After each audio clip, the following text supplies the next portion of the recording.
만족하시는 거 같네요, 지금 느낌이. 뼈를 묻고 싶어요. 아, 진짜? 이론과 현장은 완전 다르다. 어떡해. 예를 들어. 누룽지 여러분 안녕하세요. 저는 이것저것 다 하는 물리치료사 정수진입니다. 네, 편하게 튼튼쌤이라고 불러주시면 됩니다. 튼튼쌤, 여러 가지 다 하신다고 했잖아요. 네, 어떤 거 하셨어요? 일단은 물리치료사로서 접근할 수 있는 방향은 다 도전해본 것 같은데, 임상 경험은 한방병원, 그냥 정형외과 로컬 병원, 지금 기업체 부속병원 이렇게 3가지 종류를 일을 해봤고, 그다음에 스포츠 물리치료팀에 소속돼서 의무 트레이너라고 하죠. 그래서 네. 축구팀의 소속으로 이제 선수들 케어하는 일 하고, 일반인들 대상이나 학생들 대상이나 전문가 대상으로 강의하고 건강 서적 출판했고요. 그리고 유튜브 채널 운영하고 있고, 그다음에 센터에서 1대1 재활 PT까지 이 정도 해본 것 같습니다. 다 하셨네요, 진짜. 할 수 있는 거. 그 1대1을 한번 얘기해 주실 수 있어요? 1년차 때부터 어떻게 이런 걸 하게 됐는지. 네. 이 많은 일들이 동시에 다 일어난 건 아니고 좀 네. 순차적으로 진행이 된 건데, 1년차 때는 제가 19년도 입사해서 먼저 한방병원에 입사해서 1년차 때 일을 적응하면서 4학년을 같이 다녔고요. 네. 그리고 2년차 때부터는 좀 제가 하는 일이 좀 익숙해지다 보니까 체력이 좀 남아서 2년차 때 이제 센터 쪽으로 같이 병원 퇴근하고 센터 넘어가서 이제 그때는 PT? 네, 거의 트레이너 업무였죠. 재활 PT보다는 좀 더 이제 보디빌딩식 운동 지도를 먼저 했었고, 그러다가 코로나가 터졌어요. 그래서 코로나가 터져서 네. 이제 환자분들이 병원을 오실 수가 없어서 네. 어떻게 내가 케어할 수 있을까 고민하다가 스트레칭 영상을 찍어서 환자분들한테 보내주기 시작했거든요. 근데 그게 이제 모이고 뭐 다른 분들도 보셨으면 좋겠다 싶어서 유튜브 채널에 이제 제가 업로드를 하면서 유튜브가 시작이 된 거고, 네. 그 유튜브를 통해서 뭐 강의나 이런 제안들이 들어왔고, 밸류어블 라이프라고 덕재쌤이라고 또 유명하신 분이 있어요. 네. 그분이랑 같이 이제 일을 시작하면서 뭐 출판이나 강의 기회가 더 많아지게 됐고, 그리고 이제 축구팀에 들어가게 됐죠. 이건 지금 한 3년 차 정도 됐는데, 코로나가 끝나고 이제 체육 활동이 가능해지면서 축구팀에 들어가서 지금은 성동구민 FC2게더라는 축구팀 안에서 이제 의무 트레이너 하고 있고, 네. 그리고 작년부터 이제 지금 신촌 세브란스 소속으로 LG 본사의 파견 근무 형태로 해서 LG 본사 안에 있는 사내 부속병원에 근무하고 있습니다. 그래서 지금 얘기한 게 이제 쭉 순차적으로 1년 진행이 된 건데, 네. 중간에 뭐 그만두는 일도 있었지만은 다 끌고 온 것 같아요. 그래서 올해는 뭐 5가지 정도를 이제 테트리스를 잘 해서 시간을 잘 쓰고 있죠. 그럼 쉬는 날이 없어요? 네, 쉬는 날이 없고. 그러면 지금 임상 경험이 병원에서 일한 게 한방병원, 로컬, 의원, 그리고 부속병원 지금. 네. 차이가 어떤 게 있어요? 제일 다른 거는 환자군이 차이가 큽니다. 한방병원은 대부분 척추 질환, 디스크나 협착증 척추 질환 환자분들이 오시고, 어쨌든 한방병원의 그 한의학적 치료를 보고 오시기 때문에 물리치료나 도수치료에 대한 기대감이 많이 없다는 거. 그래서 이게 뭐 장점이자 단점이 될 수 있겠죠. 네. 그런 장점이 뭐예요, 그러면? 장점이라고 하면 네. 내가 아직 조금 부족하더라도 환자들이 계속 채워진다는 거. 왜냐하면 이제 한방병원에서 침치료를 하다가 물리치료, 도수치료로 넘어오시기 때문에 물리치료나 도수치료에 대한 기대감이 크지 않아서 환자가 계속 유치된다는 게 장점이고, 단점이라고 하면 이게 반대될 수 있겠죠. 내가 이제 좀 도태될 수 있다는 거. 그리고 특정 질환에만 한정돼서 치료를 하다 보니까 여러 케이스를 보지 못한다는 게 단점인 것 같아요. 한방병원이 그렇구나. 그리고 로컬 의원 같은 경우는 이거는 원장님의 진료 과목에 따라서 조금 환자가 달라질 것 같은데, 네. 그래도 한방병원보다는 다양한 케이스가 있고, 대신에 내가 그만큼 공부를 더 많이 해야 된다는 거, 내 실력이 없으면 환자가 팔로우 되지 않는다는 거, 네, 이런 차이가 있을 것 같아요. 맞아요. 그게 진짜 크죠. 부속병원은요? 부속병원은 이 앞에 두 가지가 적절하게 섞인 느낌인데, 일단 가장 큰 거는 회사 안에 있는 병원이다 보니까 오시는 환자분들이 정해져 있어요. 나이대도 한정적이고 하시는 근무도 한정적이기 때문에 훨씬 환자군이 수월하다는 느낌? 보통 이제 부서나 이름이나 이런 걸 다 오픈하고 오시기 때문에 크게 불만사항도 없으시고 복지 차원에서 이루어지는 병원이라서 치료를 열심히 하기보다는 조금 더 서비스에 중요한 부분이 많은 것 같아요. 다 좀 친근하겠네요. 같이 회사를 다니는 느낌이니까. 네, 그래서 보통 환자분들이랑 뭐 무슨 일 하세요? 어디 회사 다니세요? 이런 얘기를 하기 어렵잖아요. 네. 근데 부속병원은 뭐 무슨 팀의 뭐 팀장인지 팀원인지까지도 아니까 회사 얘기를 너무 자연스럽게 하시고 훨씬 라포 쌓기가 좋은 것 같아요. 치료적인 건 이렇고. 워라벨?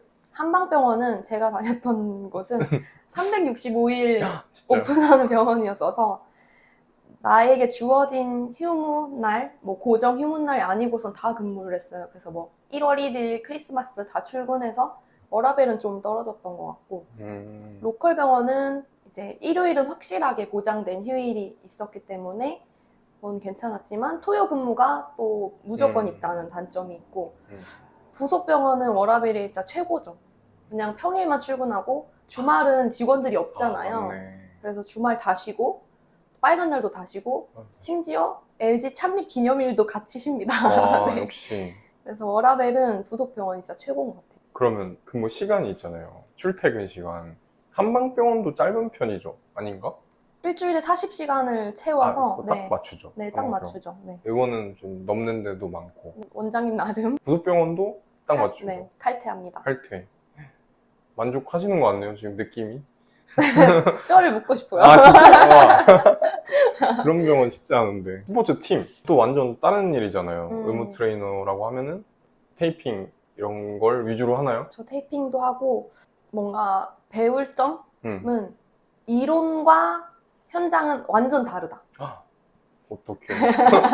예를 들어. 물론 이론이 없다면은 네. 현장에서 볼 수 있거나 대처할 수 없겠지만은 우리가 예를 들어서 큰 부상 이런 걸 글로만 배웠잖아요. 네. 근데 현장에서는 제가 실제로 아킬레스건 파열이라든지 발목이 돌아간다거나 햄스트링 파열된다거나 이런 걸 실제로 직접 보고 만지고 테스트해서 이분은 바로 병원으로 가야겠다 이런 것까지도 담당을 하고 실제로 제가 아킬레스건 파열된 걸 처음 만져봤어요. 정말 그 둔하고 건이 없는 느낌? 말랑말랑한 느낌이 들더라고요. 그래서 책에서 봤던 건이 끊어지면 멍한 느낌이다가 이거구나를 만져보지 않으면 모르잖아요. 전 모르거든요.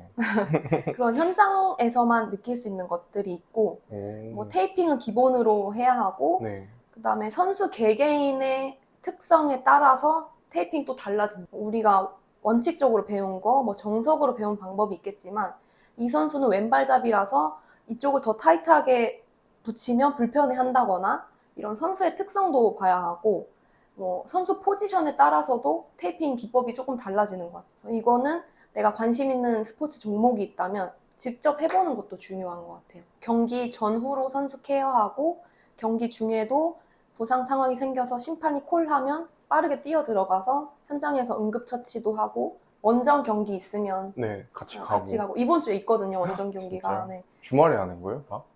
보통은 다 주말 경기예요. 네. 그래서 이거는 병원을 다니시는 선생님들도 병행할 수 있다. 충분히. 그러면 센터에서 JRPT 하셨잖아요. 이건 좀 병원이랑 운동치료 이거랑 비슷한가요? 가치관이 좀 차이가 있을 수 있겠지만은 제가 생각할 때는 모든 재활의 마지막 단계는 운동이다. 이렇게 생각을 하거든요. 네. 그래서 결국에 병원에 오시던 분들이 이 통증 없는 상태를 유지하려면 스스로 운동을 해야 되는데 그러려면 보통 이제 헬스장이나 필라테스 센터나 이렇게 방문을 하시잖아요. 그래서 센터에서도 그냥 와구잡이식의 운동을 시키기보다 저는 보디빌딩을 겸해서 조금 해부학적인 지식과 운동 재활을 섞어서 같이 했던 것 같아요. 그래서 뭐 허리가 아프신 분들은 통증 없게 스쿼트를 지도를 한다거나 뭐 무릎 수술을 하셨던 분이 뭐 하체 운동을 하실 때 주의할 점을 더 설명을 드린다거나, 그래서 그냥 병원에서 운동 재활이나 도수 치료할 때랑은 훨씬 더 활동적이고 부상에 더 조심해야 되는 순간들이 많은 것 같아요. 강의는 어떤 거 해보셨어요? 강의도 제가 연령대를 6세부터 아, 진짜요? 70세까지 아, 다 와. 해보았는데 네. 일단 뭐 키즈 쪽 강의는 주로 뭐 아이들을 놀아주는 거죠. 사실은 유아체육에 가깝고 뭐 척추가 튼튼해지는 그 교육, 튼튼쌤의 네. 척추 튼튼한 거. 튼튼 교육 이런 거 했고 뭐 초등학생 대상으로도 뭐 바른 자세 교육이라든지 이런 분야도 있고요. 초등학교 가서 하는 거예요? 아니면 센터? 문화센터 이런 데서 하는 거예요? 두 가지 다 있습니다. 아, 다 있어요? 초등학교에서 특강처럼 하는 경우도 있고, 아니면 아이들 뭐 지역 돌봄 센터라든지 이렇게 초등학생들이 모여 있는 지자체에서 운영하는 센터들이 있어요. 그런 데서 또 많이 필요로 하고, 또 청년들 대상으로 요즘에는 이제 취업 준비 프로그램들이 공기업이나 뭐 국가재단에서 되게 많이 이루어지고 있는데 그 중에 필수로 들어가는 게 이런 근골격계 파트거든요. 아마 모르시는 분들이 많을 거예요. 산업재해와도 연관이 되어 있고 그래서 청년 대상으로 강의도 하고, 그다음에 뭐 농업인들 대상으로 강의도 해봤고, 중고등학생 진로 직업 특강도 하고, 지역에 있는 노인정이나 뭐 이런 데 가서 어르신들 대상으로 뭐 노인 강의도 하고, 강의 분야는 너무 많고 내가 어떻게 그걸 찾아낼 것인지가 되게 중요한 요소인 것 같아요. 주로 지원을 하시는 거예요? 찾아서? 연락이 오는 거예요? 쌤한테? 공고가 있다면 대부분 다 넣어보는 편이고요. 근데 이런 강의들이 국가에서 하는 강의는 일회성이 아니에요. 그러니까 한번 예산이 세팅돼 있으면 매년 똑같은 강의를 하기 때문에 그렇게 터놓은 길을 계속 맺어서 매년 하는 데도 있고, 아니면 뭐 소개를 시켜주시기도 하고, 강의 들은 수강생분들이 너무 좋았다면서 뭐 다른 쪽에 소개도 해주시고, 뭐 이렇게 퍼져나가는 것 같아요. 그래서 시작이 중요하다. 시작이 중요하다. 출판, 책을 쓰셨어요? 아, 이거는 뭐 제가 살짝 숟가락만 얹었을 뿐이고요. 팀에서 같이 만드신? 네, 밸류어블 라이프라는 그 크루들 모여있는 곳에서 물리치료 선생님, 필라테스 선생님, 약사 선생님 이렇게 모여가지고 건강 관련된 서적을 같이 공동 집필했습니다. 공동 집필. 멋있네요. 원래 하고 싶으셨어요? 이렇게 집필하는 거? 관심 있던 분야이기도 했고, 출판을 한번 해놓으면 내가 필요할 때마다 그걸 다른 사람들한테 소개해 줄 수도 있고, 출판은 남잖아요. 영상도 마찬가지지만 20년, 30년이 지나도 그 책은 계속 보존되는 거니까 너무 의미 있는 일이라고 생각했고, 그 책을 통해서 또 제가 강의도 할 수 있고 영상도 만들 수 있고 뻗어나가는 가지들이 많기 때문에 출판은 능력만 된다면 너무너무 강추드려요. 어떻게 시작하게 됐어요? 이렇게? 다양하게? 생각이 어떻게 들었어요? 진짜? 오는 기회는 다 잡은 것 같아요. 그러니까 제가 준비가 됐건 안 됐건 일단 뭐 이런 일 있는데 한번 해볼래? 이런 제의가 들어왔을 때 무조건 다 예스라고 했고요. 그 다음에 고민은 나중에. 일단은 다 할 수 있다고 생각했고, 많은 치료사들이 있는데 열심히 산 치료사들 너무 많잖아요. 근데 그 중에서 저를 선택해 주셨다는 게 일단 감사했고, 그거에 부합하기 위해서 노력은 그 다음에 한 거고, 기회가 오면 무조건 잡아야 됩니다. 그리고 도전하는 게 중요한 것 같아요. 도전하는 거. 뭐든지. 어떤 사람은 그냥 오늘과 내일이 똑같이 흘러갈 때 편안함을 느끼고 스트레스가 없는 사람이 있는데 저 같은 경우는 오늘이랑 내일이 똑같은 삶을 사는 게 스트레스였어요, 오히려. 너무 지루하고. 네, 지루하고 매일매일 새로운 경험을 하고 싶고, 제가 도파민 중독자예요. 도파민 중독이시구나. 그래서 도파민이 없으면 생활이 안 돼서 자꾸 일을 벌리는 뭐 그런 성향인 것 같기도 하고, 도태되는 것 같아서 뭐든 해보려고 열심히 한 것 같습니다. 무섭지 않았어요? 새로운 걸 한다는 게? 무서웠죠. 근데 안전지대를 벗어나는 게 중요한 부분인 것 같아요. 내가 안전지대에 있을 때는 편안하고 익숙하고 무섭지 않고 근데 안전지대를 벗어나면 당연히 긴장되고 처음 해보는 거니까 무섭고 잘 못하고. 근데 결국에는 그게 흥미로 바뀌고 성장으로 바뀌더라고요. 그래서 안전지대를 벗어나야지만 성장할 수 있다고 생각하는 것 같아요. 여러 가지 진로를 해보셨는데 이런 진로는 이런 성향에 맞다 이런 게 있을까요? 네네. 일단은 스포츠 관련된 치료사 업무는 활동적인 게 좋은 사람. 그때그때 발생되는 변수에 스트레스 받지 않고 대처하는 순발력이 있는 사람. 그리고 야외 활동에 능한 사람. 막 더위나 추위나 이런 거 엄청 잘 견딜 수 있어야 하거든요. 네. 주로 현장에 있다 보니까. 이런 분들에게 적합한 것 같고 네. 뭔가 나는 오래 엉덩이 붙이고 앉아서 집중해서 뭔가 길게 할 수 있다 하시는 분들은 출판이라든지 아니면 뭐 연구나 이런 분야를 하시면 좋을 것 같고요. 네.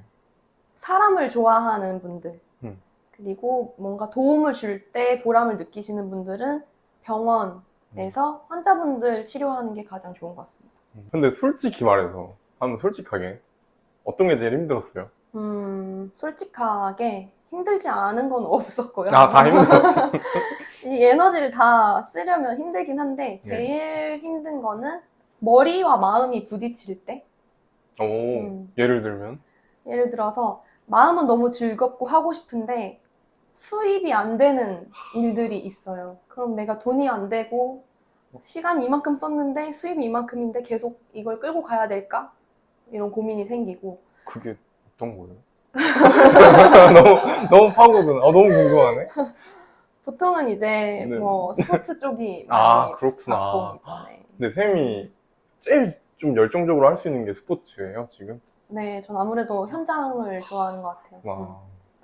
정말 그 열정과 보람을 우선으로 하지 않으면 좀 어려울 수 있다. 병원이라든지 이게 따박따박 들어오는 월급은 너무 이제 편안하고 좋잖아요. 네. 근데 이제 마음이 신나지 않을 때가 가끔 있거든요. 그렇게 머리와 마음이 부딪힐 때가 제일 힘들었던 것 같아요. 뭐 몸이 힘든 건 모든 일이 다 힘든 건 똑같으니까.